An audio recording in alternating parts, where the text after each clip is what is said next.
안녕하세요. 별아동아입니다. 오늘은 옛 이야기 3편과 수면 음악으로 영상을 준비했습니다. 편안하게 들으시고 평온한 밤 되세요.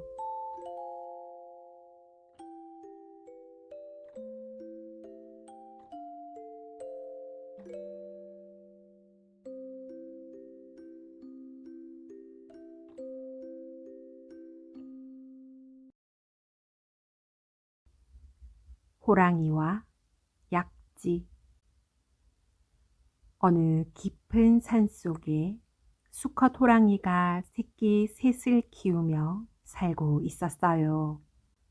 암컷 호랑이는 새끼를 낳은 지 얼마 안 되어 사냥꾼의 총에 맞아 죽었습니다. 그래서 수컷 호랑이는 사람에게 안갚음을 하려고 벼르고 있었지요. 산 아래 마을에는 약지라는 여자아이가 홀어머니와 단둘이 살고 있었습니다. 아버지는 약지가 아기 적에 호랑이에게 목숨을 잃었어요. 약지는 날마다 어머니와 함께 약초를 캐어 시장에 내다 팔았습니다. 하루는 어머니가 편찮으셔서 약지 혼자 산으로 올라갔어요. 약지가 약초를 캐고 있는데 갑자기 어두운 그림자가 드리워졌습니다.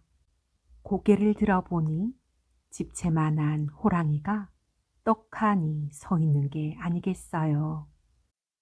약지를 본 호랑이는 약지를 덥석 물고 호랑이 굴로 갔답니다.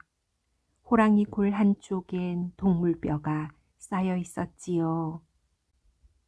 얘다, 너희 목이다. 호랑이가 약지를 새끼들 앞에 내려 놓았습니다. 약지는 이제 죽었구나 싶었지만 정신을 바짝 차렸어요. 약지가 엉엉 울며 소리쳤어요. 우리 아버지도 호랑이에게 목숨을 잃었는데 나까지 호랑이 밥이 된다면 혼자 남은 우리 엄마는 불쌍해서 어떡하나요? 아이고. 그러자 호랑이의 태도가 조금 누그러지는 게 아니겠어요? 어? 너희 아버지가 호랑이에게 잡아먹혔다고? 호랑이에게 뭔가 나쁜 짓을 했겠지. 아니에요. 그럼 아저씨는 제가 나쁜 짓을 해서 절 잡아먹으려는 건가요? 어? 그건 아니지만 아무튼 징징대는 건 딱 질색이야. 확 잡아먹기 전에 뚝 그쳐. 호랑이가 호통치자 약지는 울음을 뚝 그쳤습니다. 그런데 이번엔 호랑이가 몸을 뒤틀며 끙끙거리더니 대굴대굴 구르며 눈물까지 흘리는 게 아니겠어요. 호랑이 아저씨, 왜 그러세요? 어디 아프세요? 네가 상관할 거 아니야. 저에게 말해보세요. 제가 이래봬도 약초에 대해선 모르는 게 없다고요. 그러자 호랑이가 못 이기는 채 하며 말했어요. 어, 이빨이 너무 아프구나. 여기 어금니가. 어디 봐요. 약지는 호랑이에게 입을 크게 벌리게 하고 입안을 살펴보았습니다. 아, 어금니 사이에 고기가 끼었어요. 이빨도 썩었고요. 약지는 나뭇가지로 호랑이 이빨이 낀 것을 빼주었어요. 그리고는 자루에서 약초 하나를 꺼냈답니다. 그건 풀이잖아. 난 풀 안 먹어. 이걸 지디겨서 바르면 아픈 게 싹 나을 거예요. 약지는 약초 지디긴 것을 호랑이 아픈 이와 잇몸에 발라주었어요. 이런다고 내가 널 잡아먹지 않을 거라고 기대하지 마라. 아이 참, 입 다물고 가만히 계세요. 약 떨어지니까요. 그렇게 아픈 이빨로 어디 잡아먹기나 하겠어요? 뭐야? 이 쥐가 고양이 사정 봐주는 법도 있더냐? 호랑이는 약지가 시키는 대로 더 이상 말을 하지 않았습니다. 얼마쯤 지나 호랑이가 입을 실룩거리며 말했습니다. 오, 정말 안 아프네. 아직은 다 낫지 않았어요. 하룻밤 더 지나야 해요. 약지가 호랑이 눈을 바라보며 말했습니다. 아저씨는 다른 동물들도 많은데 왜 하필 사람을 잡아먹으려고 해요? 호랑이는 사냥꾼에게 죽은 암컷 호랑이 이야기를 들려주었습니다. 그랬구나. 제가 아저씨여도 사람이 미울 것 같아요. 밉다뿐이냐? 사람이라면 뼈를 갈아먹어도 시원치 않아. 그런데 아저씨, 저를 잡아먹으면 사람들이 아저씨를 반드시 찾아내서 죽일 거예요. 그러면 새끼들은 누가 돌보 나요? 아마 사람들은 새끼들마저도 가만두지 않을걸요. 아우, 절대 그럴 일은 없어. 내가 가만히 있을 것 같아? 호랑이가 눈을 부릅뜨고 으르렁 거렸습니다. 하지만 약지는 눈도 깜짝하지 않았답니다. 아저씨가 과연 사냥꾼의 총을 피할 수 있을까요? 약지의 말에 호랑이는 더 이상 대꾸를 하지 못했어요. 저를 잡아먹는 건 아주 위험한 짓이에요. 아저씨, 저보다 더 좋은 먹이가 있어도 저를 잡아먹을 거예요. 뼈밖에 없는 깡마른 저보다는 통통하게 살찐 짐승을 먹는 게 낫지 않겠어요? 제가 쉽게 잡을 수 있는 방법을 알고 있는데. 얕은 수 쓰지 마.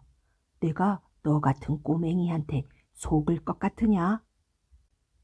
아니에요. 절대 속임수 아니에요. 제가 아저씨 앞에서 어떻게 달아나겠어요? 하긴, 그건 불가능하지. 아저씨, 노루고기 좋아하시죠? 제가 내일 노루를 잡게 해드릴게요. 나보고 사람의 말을 믿으라고. 제가 이빨 치료도 해드렸잖아요. 한번 믿어보세요. 다음 날, 약지는 호랑이와 함께 굴을 나섰습니다. 약지는 산 짐승들이 다니는 길을 훤히 꿰고 있었지요. 노루가 다니는 길목을 알려준 약지 덕분에 호랑이는 어렵지 않게 노루를 잡을 수 있었어요. 그렇게 사냥한 노루를 새끼 호랑이들이랑 나누어 먹었어요. 약지는 차마 볼 수 없어 등을 돌리고 있었습니다. 뼈를 오도독 오도독 깨물어 먹는 소리는 정말 끔찍했습니다. 네 덕분에 잘 먹었다. 호랑이는 약지에게 정말로 고마운 눈치였어요. 그런데 새끼 호랑이 하나가 캑캑거리더니 침을 질질 흘리며 쓰러져 바들바들 떠는 게 아니겠어요? 금방이라도 숨이 넘어갈 것 같았답니다. 가 새끼 호랑이의 입을 벌려보니 목구멍에 작은 뼈가 걸려 있었어요. 약지는 손을 넣어 뼈를 꺼내 주었습니다. 그제야 새끼 호랑이는 제대로 숨을 쉬며 뛰어다녔어요. 약지가 새끼 호랑이를 살린 거지요. 호랑이가 약지에게 물었습니다. 약초 중에 제일 좋은 게 뭐냐? 그거야 당연히 산삼이지요. 여기 한 뿌리 있어요. 약지는 약초 자루에서 손가락만한 산삼을 꺼내 보여 주었습니다. 나 이런 거 본 적 있는데. 나 따라와봐. 호랑이가 성큼성큼 앞장서 가더니 산삼 있는 곳에 멈추어 섰습니다. 와, 굉장해요. 약지가 개어보니 산삼이 어른 팔뚝만 했습니다. 호랑이가 약지에게 말했어요. 그 산삼 가지고 집으로 가. 너의 아버지 일은 안 됐다. 약지도 호랑이에게 말했습니다. 고마워요, 호랑이 아저씨. 너 같은 아이만 있다면 사람을 해치지 않을 텐데. 네가 우리 아이를 살려주었으니 앞으로 사람을 잡아먹지는 않겠어. 그건 약속할게. 네, 저도 호랑이 굴이 어디에 있는지 꼭 비밀로 할게요. 사냥꾼이 찾지 못하게요. 약지는 호랑이와 헤어져 집으로 돌아왔습니다. 약지가 산삼을 팔아 어머니와 넉넉하게 살게 되자 동네 방네 약지에 대한 칭찬이 자자했습니다. 약초를 잘 알아서 약지인 줄 알았더니 약아서 약지라고 말이에요. 약지처럼 호랑이에게 물려가도 정신만 바짝 차리면 산다는 말도 널리 퍼져 나갔습니다. 물론 약지는 호랑이 굴이 어디에 있는지 아무에게도 말하지 않았어요. 그 뒤로 이따금 약진의 집 마당에 산삼이 떨어져 있을 때가 있었어요. 모르긴 몰라도 호랑이가 그랬겠지요. 그렇게 호랑이는 산에서, 약지는 마을에서 각자 잘 살았다고 합니다. 호랑이에게 물려가도 정신만 차리면 산다라는 뜻은 아무리 위급한 경우를 당하더라도 정신만 똑똑히 차리면 위기를 벗어날 수가 있다는 말이지요. 사람은 살아가면서 항상 즐겁고 행복한 일만 있는 게 아니지요. 살다 보면 위험하고 어려운 상황도 있지만 그럴 때마다 포기하지 않고 스스로 위기를 극복하고자 하는 마음가짐이 중요합니다. 호랑이와 약지에 등장하는 약지처럼 위기 속에서 절망하지 않고 굳은 마음가짐으로 대처하면 위기를 극복하고 새로운 기회도 얻을 수 있습니다. 우리 벼라 가족들도 약지처럼 쉽게 포기하지 않는 강한 의지를 가진 사람들이길 소망합니다.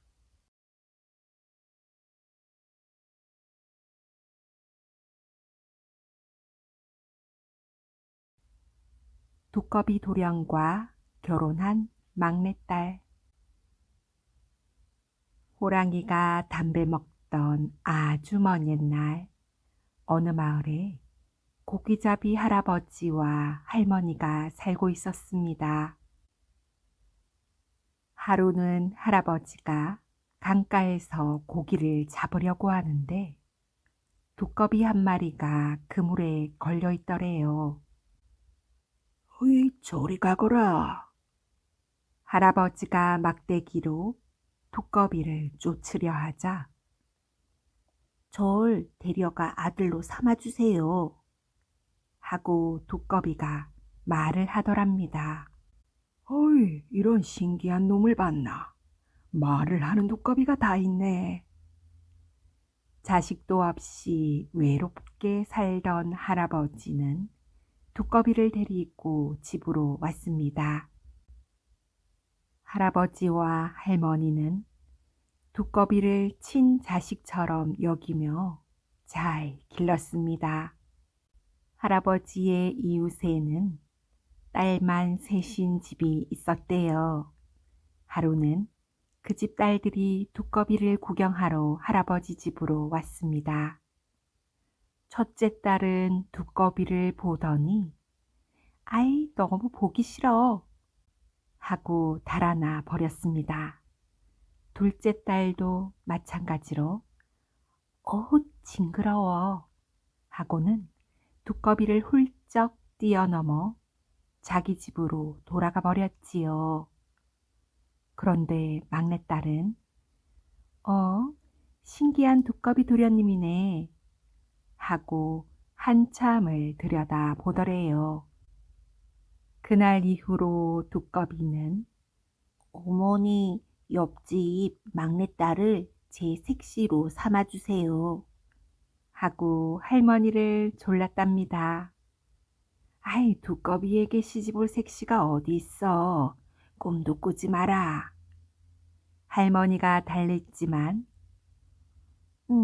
막내딸과 결혼할 수 없다면 죽어버릴 거예요 하며 막무가내로 졸라대기 시작했지요. 아들이 그토록 애원하니 어쩌겠어요. 할머니는 하는 수 없이 옆집으로 갔습니다. 하지만 차마 입이 떨어지지 않았지요. 다음 날도 그 다음 날도 왔다 갔다 하기만 했습니다. 이상하게 여긴 옆집 아주머니가 왜 그러냐며 물었어요. 할머니는 두꺼비가 한 말을 들려주었지요. 아이, 그럼 우리 딸들에게 한번 물어나 볼까요? 옆집 아주머니가 장난삼아 한 이야기였지요. 첫째 딸을 불러 물어보니까 아이, 엄마 말도 안 되는 소리예요 하면서 화부터 벌컥 내더랍니다. 둘째 딸도 마찬가지였지요. 그러나 막내딸에게 말을 하자 좋아요. 두꺼비 도련님한테 시집 가겠어요. 드디어 막내딸과 두꺼비 도령이 시집 장가 가는 날, 신랑 신부를 구경하려고 마당 가득 사람들이 몰려들었습니다. 바로 그때였어요. 신부를 마주보던 두꺼비가 갑자기 잘생긴 신랑으로 변하는 게 아니겠어요? 어머나, 어쩜 저렇게 잘생겼을까? 언니들은 부러워 어쩔 줄을 몰랐습니다. 색시와 신랑은 결혼해서 아주 행복하게 살았지요. 그러던 중 어느 날 신랑은 과거 시험을 보러 한양으로 가게 되었답니다. 부인, 이걸 잘 가지고 있어요. 누구에게도 보여주면 안 돼요. 하며 두꺼비 허물을 색시에게 주더랍니다. 색시는 저고리 속에 그 허물을 꼭꼭 숨겨두었는데 언니들이 자꾸만 무엇인지 보고 싶어 하더랍니다. 색시는 신랑이 한 말을 깜빡 잊고는 그만 언니들에게 보여주고 말았어요. 아이, 징그러워. 언니들은 허물을 보자마자 아궁이 속에 휙 하고 던져버리지 뭐예요. 그 일이 있고 난 후 여러 해가 지났는데도 신랑은 돌아오지 않더랍니다. 신랑을 하염없이 기다리다 지친 색시는 신랑을 찾아 나섰지요. 가다 보니 도리깨로 콩을 터는 노인이 있었습니다. 색시가 그 노인에게 길을 물었지요.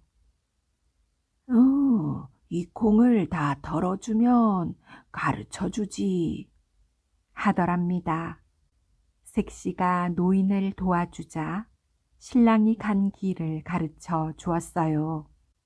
길을 따라 한참을 가다 보니 밭을 갈고 있는 노인이 있었습니다.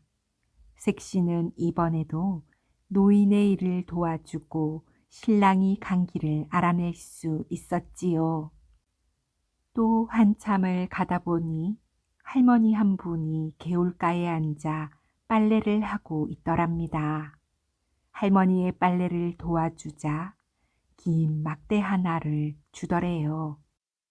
색시, 이 길을 쭉 따라가다가 개울물이 빙빙 돌아 흐르는 곳에서 이 막대기를 던져. 그러면 땅에 구멍이 생길 거야. 할머니가 일러준 대로 개울물이 빙빙 도는 곳에 이르러 막대기를 던졌더니 커다란 구멍이 생기더랍니다.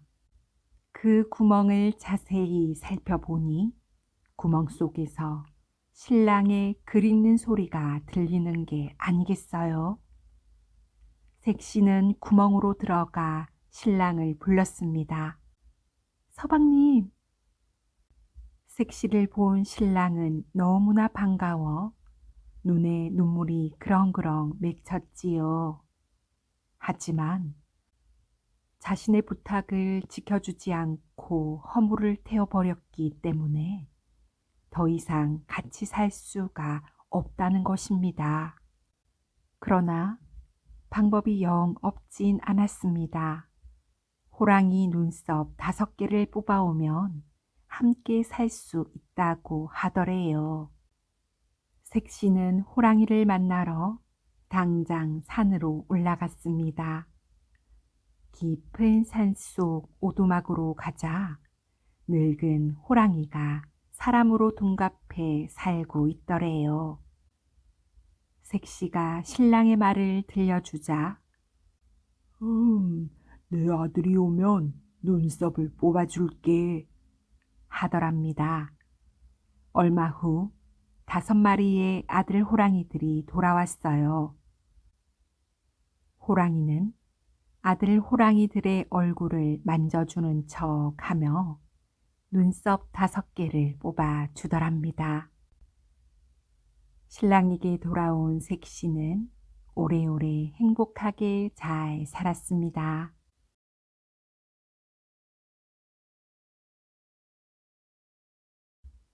구두쇠 영감과 지혜로운 하인. 옛날 한 마을에 구두쇠 영감이 살았습니다. 이 영감이 어찌나 노랭이 짓을 하던지 마을 사람들이 혀를 내두를 정도였습니다. 돈밖에 모르는 영감 같으니라고. 저 영감에게는 피도 눈물도 없나 봐요.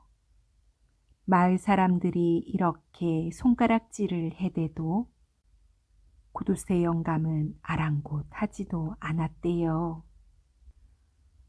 구두쇠 영감은 밥을 먹을 때에도 꼭 하인과 함께 먹었어요. 왜냐고요? 달랑 한 사람 먹을 밥을 차려놓고는 하인의 밥과 국을 빼앗아 먹기 위해서지요. 더군다나 기름이 아까워 불도 켜지 않은 방에서 말이에요. 주인어른, 저녁 먹을 때만이라도 불을 좀 켜주십시오. 이거 어디 밥이 입으로 들어가는지 코로 들어가는지를 모르겠습니다. 하고 하인이 투덜댔습니다. 예끼놈, 먹을 밥도 아까워 죽겠는데 불을 켜 기름까지 낭비하란 말이냐? 구두쇠 영감은 노발대발하며 하인의 머리를 쿡 지어 박았어요.